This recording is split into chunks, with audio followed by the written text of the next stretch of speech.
It's so beautiful, you and me. We meant to be in the great outdoors, forever free.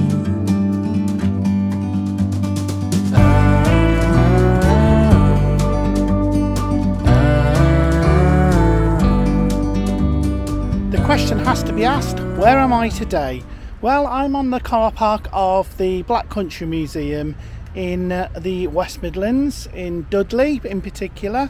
And I thought I'd always like to come and have another visit here. I've visited here a couple of times, but really not actually spent time having a real good mooch around here. So hopefully we'll bring you some bit of information of what's here and what you can expect from a visit. We are just going to make our way over to the entrance building. So here we are, the Black Country Museum. Now, I don't really know much about what was here before and what's been recreated. That's the only interesting part, isn't it? So what we know is the parking here is $3.50, which you get a token, and well, that's not so bad, is it? So first thing we'll do is we'll just turn it around. Got a nice old train here, look.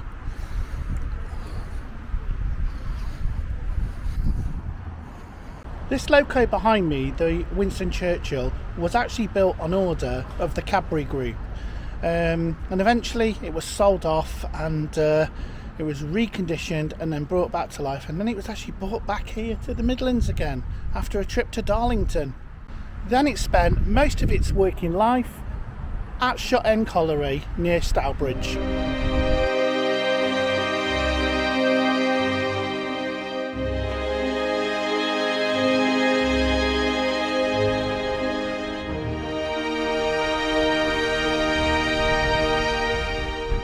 So what brings me to the Black Country Museum? Well, you know I'm no stranger to all things Industrial Revolution, and as you know I live in Telford, and that is apparently the birthplace of the Industrial Revolution. There's the big difference there. But the whole Black Country was called the Black Country for that very reason, is because you couldn't see for chimneys, and that was what it grew up on: brickworks, coal, etc. And this is what made this place such a unique place, in the country, the beating heart of the Midlands. In effect, you had the railways, the canals.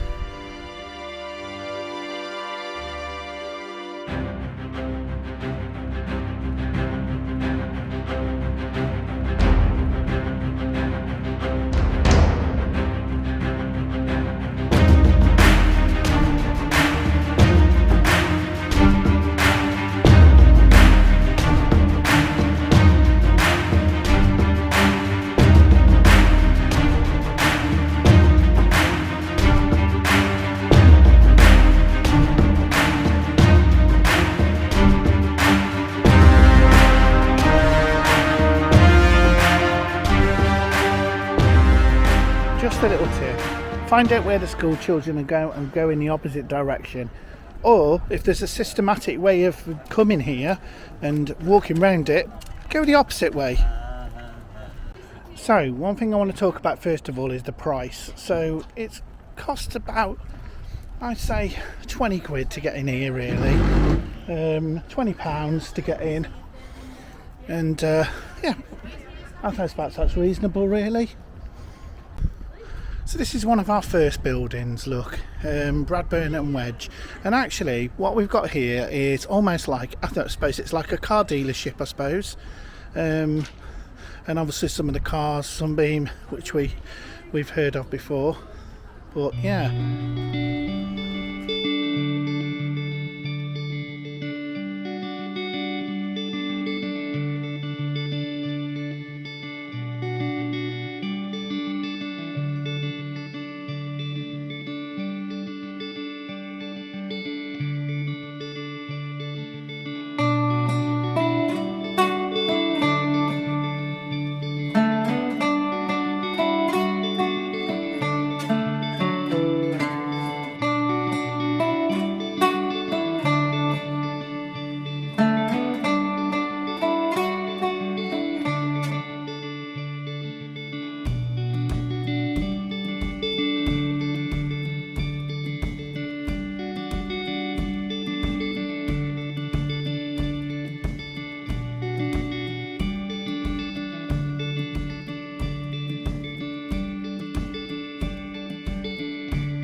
what's interesting here is they've actually got a completely working garage here to repair these old cars. So maybe they just acquire them, do them up, and add them to this museum.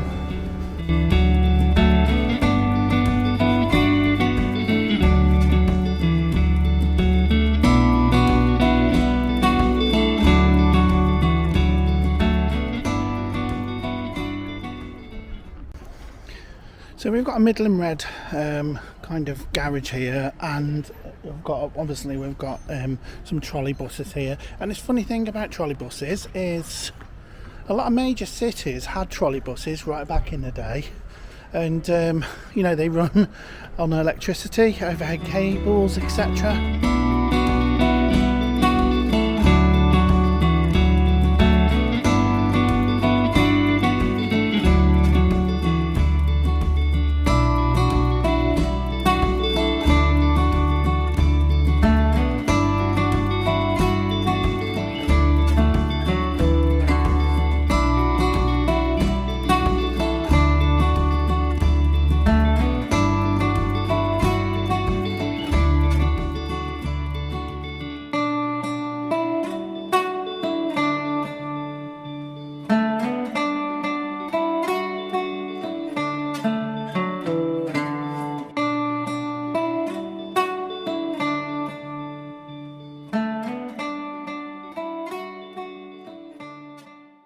There's quite a bit of work going on at the moment. We'll probably read a little bit more about what's going on shortly.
So you can see there, just through there, you can see that there's a sustainable drainage pond there.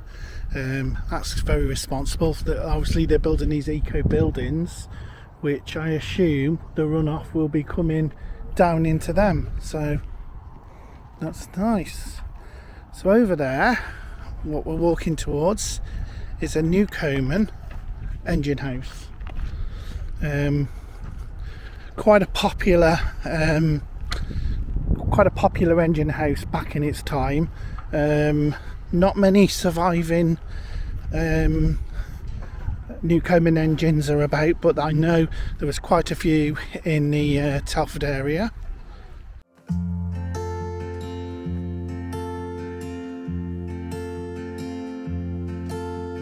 You can see it's an absolute cavernous space, look. It's like a gigantic big loft house. Newcomen engine. This is actually the world's first steam engine.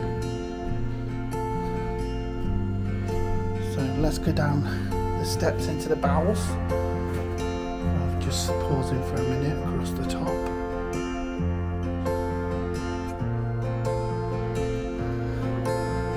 And I think what were the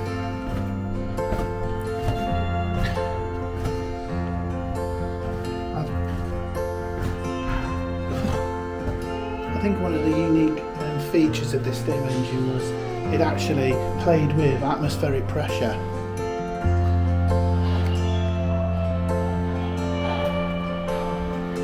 There we go, really good example of what.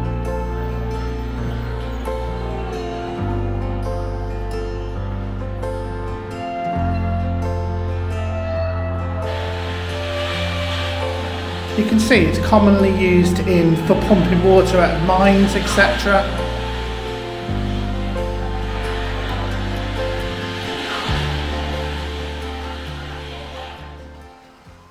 Welcome to Thomas Newcomen's very first steam engine. The engine was not quite a steam engine as we know. It's a condensing engine. So it's the first time we used condensing as a way to produce a beam. We produced the very first beam engine. And the beam is obviously biased to the one side. It's a bit that goes down the mine. So it always returns to down the mine situation. What we do is creating a vacuum.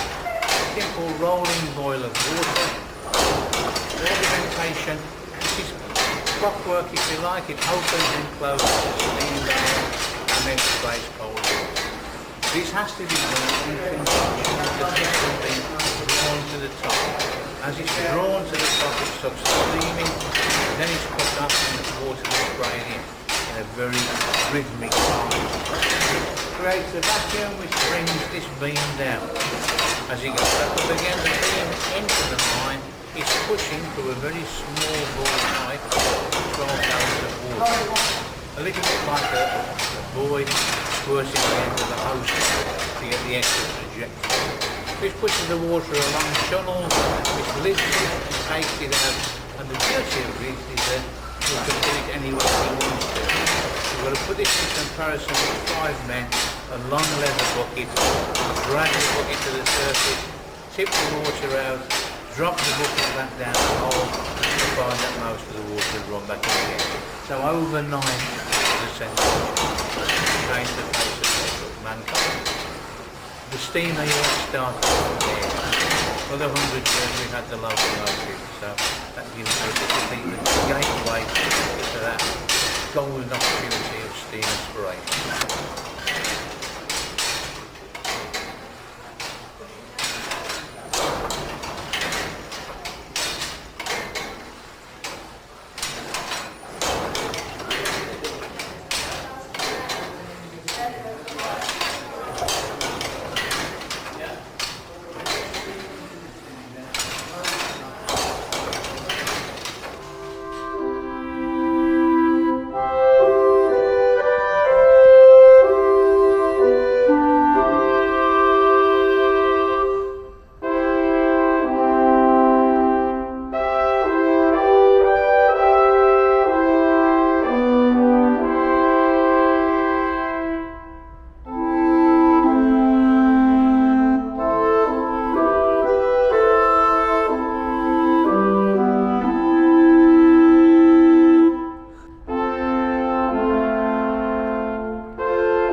So I'm standing in one of the rooms now that a lot of the preparation work would have been done before you entered the mine itself. So you come in here, potentially you'll get your candles to go underground, etc. All of that will be done here, and that initial preparation before you descended into the depths below. So here you go. But we'll go next door and look at the mine.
In January 2023, a previous feature, now renamed Into the Thick, was opened at Black Country Museum. This was a simulated drift mine. This mine gave visitors a chance to experience what it's like to be a coal miner.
Just across the road from the mine are these cottages.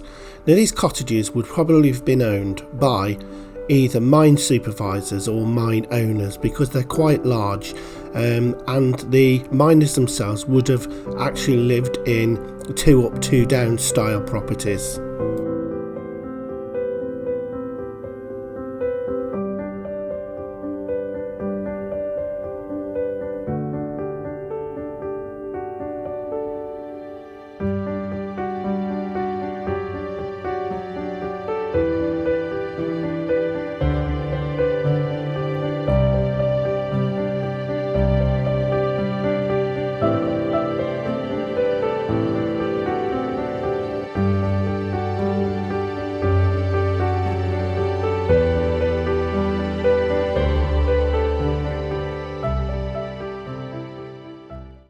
The expansion of the Black Country Museum during 22 and 23 is just mind-blowing. There is construction everywhere. I'm expecting this to be one amazing place with all of this fund investment. So join us in part 2 where we discover the rest of the Black Country Museum.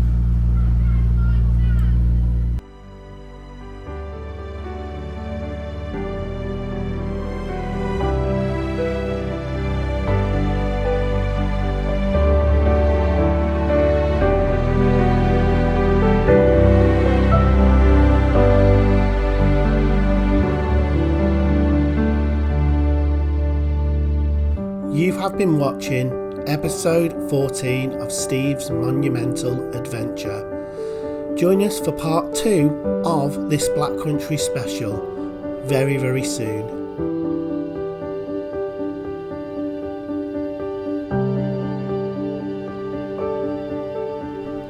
Don't forget to click the like and subscribe button to find out about future videos. Thank you for watching. You and me, we meant to be